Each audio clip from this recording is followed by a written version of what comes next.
வணக்கம் மக்களே, நான் உங்க பாலா. இன்னைக்கு நம்ம எங்க வந்திருக்கோம் அப்படின்னு பாத்தீங்கன்னா, சிவகங்கை மாவட்டம் நாட்டரசன் கோட்டையில் அமைஞ்சிருக்கக்கூடிய கண்ணுடைய நாயகி அம்மன் கோயிலுக்கு தான் வந்திருக்கோம்.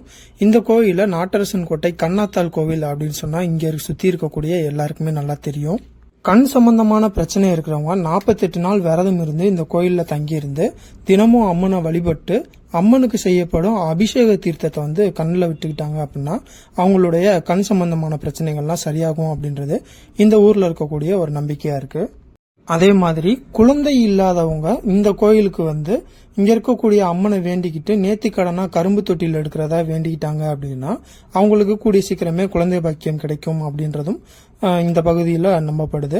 குழந்தை பாக்கியம் கிடைச்சதுக்கு அப்புறம் அந்த வேண்டுதலை இங்க நிறைவேற்றுவாங்க.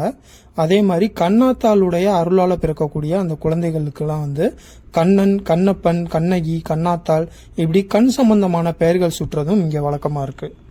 இந்த கண்ணுடைய நாயகி அம்மன் கோயிலுடைய வரலாறு என்ன அப்படின்னு பாத்தீங்கன்னா, இந்த கிராமத்துல மோர் வியாபாரிகள்லாம் வியாபாரம் செய்யறதுக்காக மோர் எடுத்துட்டு போறாங்க. அப்படி எடுத்துட்டு போறப்போ ஒரு குறிப்பிட்ட இடத்துல அந்த மோர் தட்டி விட்டு கீழே கொட்டிடுது. தினமும் இதே மாதிரி நடக்கிறதுனால அந்த மோர் வியாபாரிகள்லாம் குழப்பமாயி இன்னைக்கு போய் அரசன்ட்ட இதை பத்தி பேசணும் அப்படின்னு சொல்லிட்டு போறாங்க. ஆனா அதுக்கு முதல் நாள் நைட்டே பாத்தீங்கன்னா அரசருடைய கனவுல அம்மன் இந்த பிரண்டைகுளம் கிராமத்துல ஒரு பலாமரத்துக்கு பக்கத்துல பூமி கடியில நான் இருக்கேன் அப்படின்னு சொல்லி அம்மன் ராஜாவோட கனவுல போய் சொல்லியிருக்கிறாங்க. இந்த கனவை பத்தி ராஜா மக்கள்கிட்ட சொல்றாங்க. சொன்னதுக்கு அப்புறமா எல்லாருமே சேர்ந்து அந்த இடத்துக்கு போய் அம்மன் சொன்ன அந்த இடத்துல தோண்டி பாக்குறாங்க. அந்த இடத்த தோண்டும் போது தோண்டிட்டு இருந்தவருக்கு கண்ணுல கடப்பாறை அடிச்சு ரத்தம் வந்துருது. அதனால பக்கத்துல இருக்கிறவங்களாம் இல்ல இதுக்கு மேல தோண்ட வேணாம் அப்படின்னு சொல்றாங்க. ஆனா அந்த கண்ணுல அடிபட்டவர் இல்ல நீங்க யாரும் தொட வேணாம், நானே தோண்டி வெளியில எடுக்கிறேன் அப்படின்னு சொல்லி தோண்டி வெளியில எடுக்கிறாரு. அம்மன் சிலைய மேல எடுத்து வச்சதுமே அந்த கண்ணுல அடிபட்டுச்சு இல்லையா, அவருக்கு அந்த காயம் காணாம போயிருது. அதனால இங்க இருக்கக்கூடிய அம்மனை கண்ணாத்தாள் அப்படின்னு சொல்லி எல்லாரும் அழைக்கிறாங்க. இந்த நாட்டரசன் கோட்டை பகுதிகளில் தான் கம்பர் தன்னுடைய கடைசி காலங்களை கழிச்சிருக்கிறாரு. அதாவது தன் மகன் அம்பிகாவதி இருந்ததுக்கு அப்புறமா சோழ நாட்டில இருந்து நாடு கடத்தப்பட்ட கம்பர் இங்கே பாண்டி நாடு வராரு. வந்ததுக்கு அப்புறம் இங்கே நாட்டரசன் கோட்டையிலே தங்கி இருந்து தன்னுடைய கடைசி காலங்களை கழிச்சு இங்கேயே அவர் உயிரும் விட்டுருக்கிறாரு. கம்பருடைய சமாதி இங்க கோயிலாக வைக்கப்பட்டிருக்கு. அது கம்பர் கோவில் அப்படின்னு அழைக்கப்படுது. அந்த கோயிலும் நாட்டரசன் கோட்டையில தான் இருக்கு.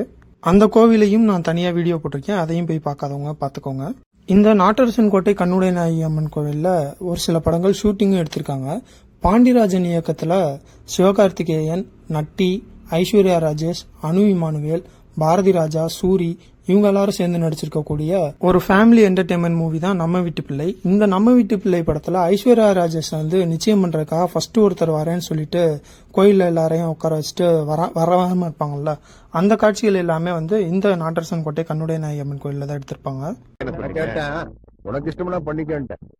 அதே மாதிரி இயக்குனர் பேரரசு அவர்களுடைய இயக்கத்துல தளபதி விஜய், அசின், பிரகாஷ்ராஜ் இவங்க எல்லாரும் சேர்ந்து நடிச்சிருக்கக்கூடிய படம் தான் சிவகாசி.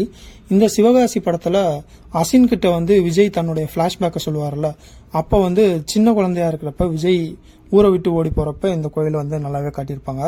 அந்த திருவிழா நடக்கக்கூடிய காட்சிகள் எல்லாமே இந்த நாட்டரசன் கோட்டை கண்ணுடைய நாயகி அம்மன் கோயில்ல தான் எடுத்திருப்பாங்க. இயக்குனர் பேரரசு அவர்களுக்கு சொந்த ஊரே இந்த நாட்டரசன் கோட்டை தான். அதனால தன்னுடைய படங்கள்ல இந்த நாட்டரசன் கோட்டையை ஒரு சில காட்சிகள் அவர் காட்டியிருப்பாரு. அதே மாதிரி நடிகர் கஞ்சா கருப்பு அவர்களுக்கும் இந்த நாட்டரசன் கோட்டை கண்ணுடைய நாயகி அம்மன் கோவில் தான் குலதெய்வம் கோயில். இந்த கோயில்ல தான் நடிகர் கஞ்சா கருப்பு அவர்களுக்கு திருமணமும் நடந்ததா சொல்றாங்க. இன்னைக்கு இந்த வீடியோல நாட்டரசன் கோட்டை கண்ணாத்தாள் கோயிலை பத்தி பார்த்தோம். இதே மாதிரி மேலும் ஒரு நல்ல வீடியோல உங்களை சந்திக்கிறேன். அதுவரை உங்களிடமிருந்து விடைபெறுவது உங்கள் பாலா.